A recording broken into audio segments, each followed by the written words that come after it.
Aquí comienza Testigos de Fe, Voces de Esperanza por Radio No. Bienvenidos a un nuevo episodio de Testigos de Fe, Voces de Esperanza. Hoy con la participación del padre Darío Viesens. ¿Lo dije bien? Viesens. Viesens. Bueno, fue ordenado en septiembre de 2022. Es un cura joven. Los que están viendo pueden verlo, pero los que escuchan sepan que es un cura joven. Delegado episcopal de la Pastoral de Juventud. Administrador parroquial solidario del Sagrado Corazón de Jesús de Quilmes. Capellán de la Unidad 32 del Complejo Penitenciario de Florencio Varela y miembro del Consejo Presbiteral. Bienvenido, Darío. Muchas gracias por la invitación. Con gusto. Acá estamos y queremos saber un poquito de vos. ¿Cómo es esto de tu vocación? Vamos a empezar por la vocación. ¿Sos de Varela? ¿Sos de Berazategui? ¿Sos de Quilmes? Oriundo de Quilmes, barrio El Dorado, para ser exactos, cerca de la parroquia San Martín de Tours, donde hice primera comunión, donde volví más que nada para la confirmación y ahí me quedé. Llegué por amigos que me invitaron. No vengo de una familia estrictamente religiosa, ni por mis papás, abuelos, como a veces en algunas situaciones pasa.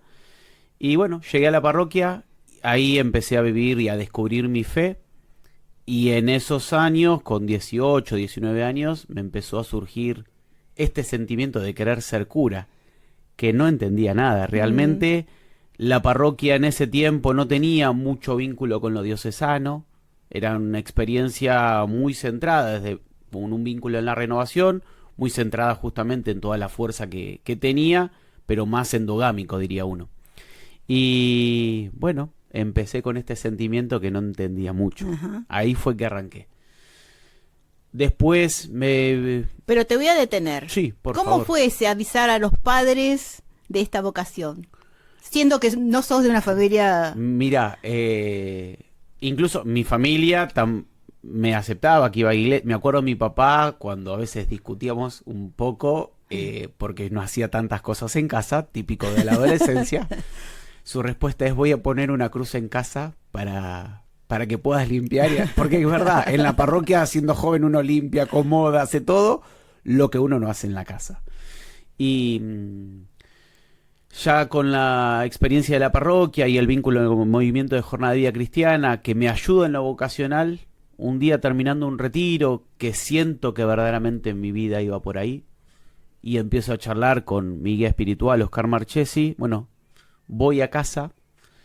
Teníamos en casa hay una tradición que es el mate de la tarde. Y mi papá normalmente cuando en ese tiempo él labura con bolsas de polietileno y tiene una máquina ahí, estábamos viendo la tele y él siempre está trabajando parado en la máquina y tomamos mate así en ese tiempo. Ese día por algún motivo se sentó a la mesa y dije, es ahora o nunca. Y bueno, les cuento que quería ser sacerdote, con todos los miedos e inseguridades, porque era de las primeras personas que hablaba y que tampoco entendía mucho cómo iba a ser mi vida, porque no tenía mucha idea, pero lo sentía muy fuerte. Típica respuesta de madre, yo ya lo sabía. Mi papá un poco más desconcertado, no tan conforme con la decisión. Es decir, yo en ese tiempo estaba estudiando una carrera universitaria, que luego me recibo, y trabajando en una empresa muy grande, con un buen puesto, gente a cargo, y era renunciar a todo. Claro. Es decir, todo lo que... Y yo me imagino el futuro de un hijo, vos tratás de que sea... Y lo dejaba por un proyecto, uno diría como un sueño que hasta parecía surrealista para él, me imagino. Y bueno, aquí estoy, entré al seminario, fueron muchos años, 9 años de formación y bueno, ya 3 años de cura. Mirá vos. Sí. Hablaste del movimiento de vida cristiana.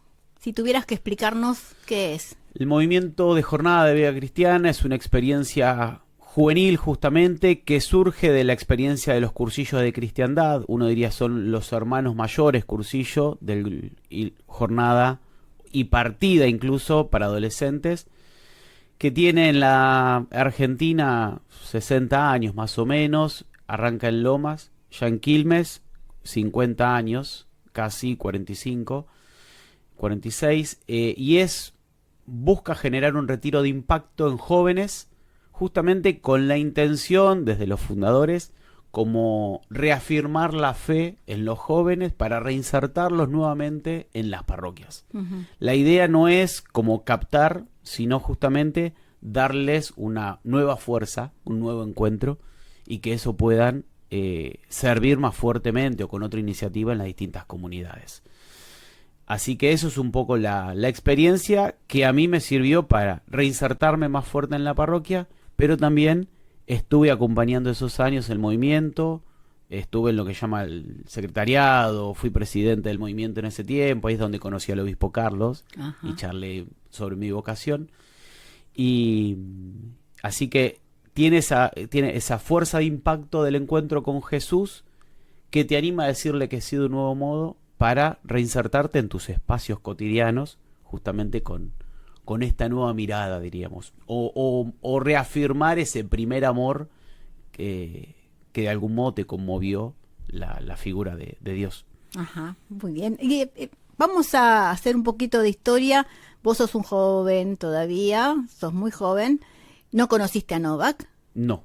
Entonces, si tuvieras que contarle a alguien cómo te llegó a vos, qué sabés de él o cómo, no sé, algo que puedas contarnos sobre obviamente no testigo directo, pero bueno, algún testimonio o de la gente que te encontrás que tal vez te cuente cosas. Mira, de Novak fuertemente fue el tiempo del seminario y obviamente estos años 3 años ya de sacerdocio.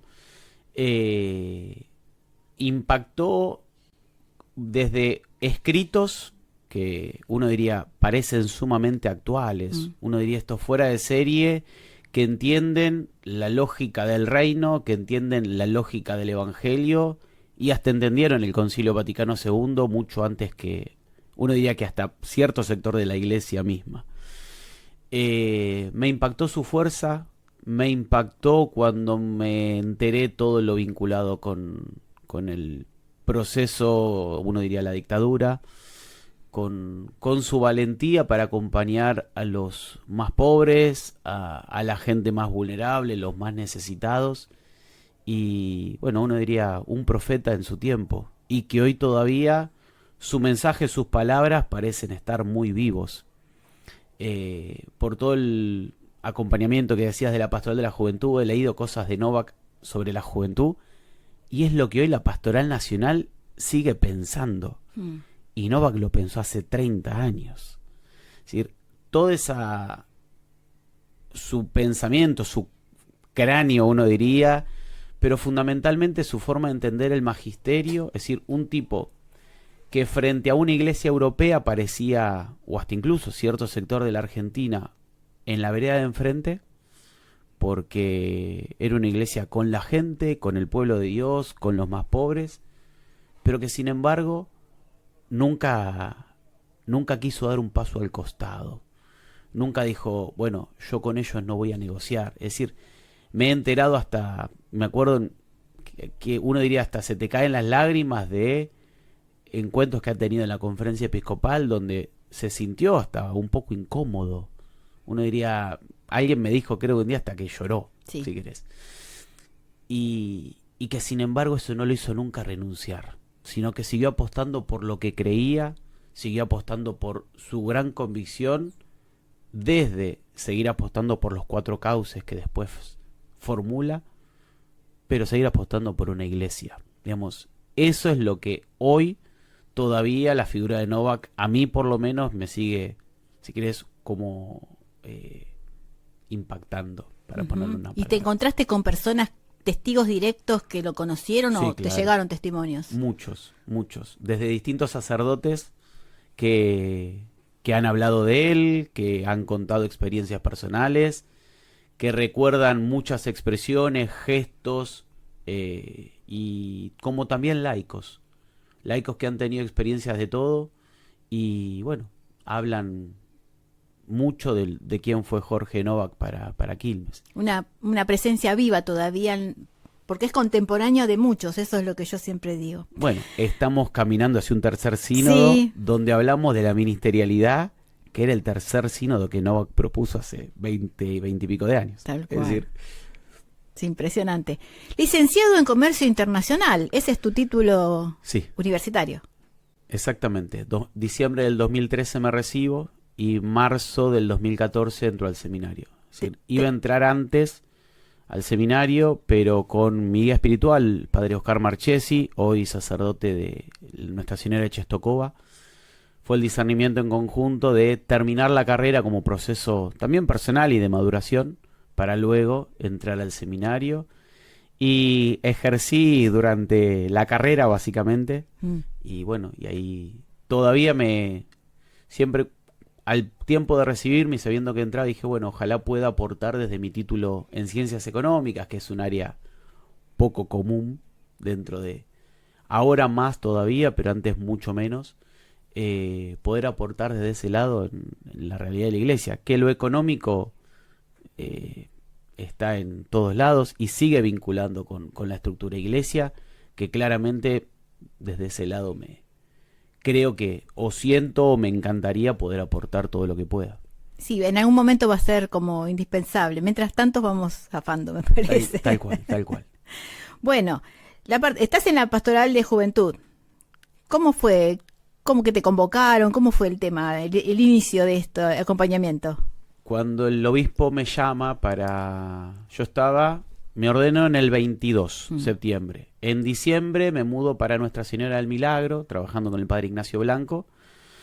Trabajé hasta diciembre de ese año, que es cuando me piden ir al Sagrado. En esa charla que el obispo me cuenta la solicitud o la necesidad de ir al Sagrado Corazón, también me formula o me pregunta cómo me vería acompañando jóvenes o la pastoral de la juventud. Fue más, uno diría como comentario un poco más al pasar, porque todavía tenían que ver cómo acompañar al padre Hernán, que estaba en ese tiempo acompañando la pastoral. Y para diciembre el obispo me llama y me dice, bueno, ¿qué hacemos con la pastoral de la juventud? Yo no me imaginaba acompañando, si bien lo hacía en la parroquia, lo hacía desde un proyecto parroquial. Y bueno, ahí arrancamos y ya 1 año y medio. Y feliz con todo este mundo juvenil, acompañando hoy los que creo que son, como dice Francisco, en la hora de Dios. Y desde ese lado tratando de que la iglesia vuelva a tener esa rejuvenecimiento, si querés, o que pueda tener esa fuerza juvenil que tanto se necesita. ¿Se llega a los jóvenes de parroquias? Estamos ahora desde la pastoral, es decir, nos propusimos 3 años, si querés. El primer año reformular el equipo diocesano. Este año los decanatos, y ahora el año que viene la intención es las parroquias propiamente. Armar un acompañamiento fuerte, como se puede, con nuestras virtudes, pero también con nuestros propios errores, para llegar a la realidad juvenil de las parroquias, pero también intentar los colegios, los barrios, ver de qué modo podemos llegar a la juventud, pero desde lo que el joven necesita, no desde lo que nosotros creemos que necesite. Esa es un poco la intención en la que estamos. Bueno. Y también estás con el rol de capellán de la pastoral penitenciaria. ¿Y eso? 2018-19, ya no me acuerdo. Siempre el seminario nos pedía una experiencia de verano y de invierno. Esto propuesto por Maxi, hoy obispo de Avellaneda, que fue nuestro rector. Y en ese año había otro compañero del seminario, había ido a la cárcel, y dije, me gustaría hacer la experiencia. Había ido a un Cotolengo, un monasterio, y quería hacer la experiencia de la cárcel. Fui con el padre Rubén Infantino y arranqué como voluntario. Me encantó y seguí yendo todas las semanas. La pandemia frené por razones obvias esos meses, después retomé, y cuando me ordeno diácono, el capellán general me pide que acompañe una unidad concreta, ya no acompañando a Rubén en la unidad que Rubén va, a la 31, sino acompañando una unidad nueva, a la 32, solo. Y ahí arranqué. En diciembre me nombran capellán del servicio penitenciario, es decir, soy empleado, planta funcional del Ministerio de Justicia en el servicio penitenciario, tengo una jerarquía y acompaño ya hace 3 años y medio la unidad penitenciaria. Es un mundo sumamente diferente, pero si te soy sincero, creo que es mi mundo. Digamos, descubrí a mi familia vulnerable, rota, como yo, como todos, pero también gente muy, uno diría, buena, que ha cometido errores. Digo, hoy la sociedad castiga mucho al interno, sin saber su historia, sin saber su realidad, sin saber qué lo llevó, porque incluso hasta hay inocentes. Pero yo acompaño vidas, personas, acompaño familias, tengo, o sea, lo que llamamos el mundo de la carcelación. Y realmente soy feliz ahí adentro. Escuché historias que realmente me rompieron, digamos, situaciones pero te desangran. Que si yo hubiese estado en ese lugar, y quizás estaría peor, digamos. Y empatizar con esa realidad, o uno diría ponerse en los zapatos de esa historia, es el encuentro con el Jesús más vivo, el Jesús sufriente, sangrante, que, bueno, que está privado de la libertad, que no deja de ser mi hermano. Justo en esa unidad también hay chicas trans, 2 pabellones. Y si la cárcel es una realidad marginada, las chicas trans son marginadas. Imagínate una chica trans privada de la libertad. Y ahí también, donde quizás muchos puedan ver una enfermedad, un proceso mental, yo vi una vida. Donde también en una búsqueda de reconocimiento personal y he escuchado historias maravillosas. Tristes, duras, pero maravillosas. Y bueno, ahí acompaño.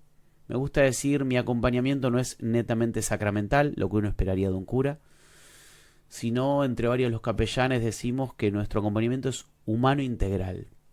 Acompaño la vida en general, con cursos, oficios, para que cuando salgan a la calle puedan tener herramientas, que es lo que muchas veces no tienen. Sí.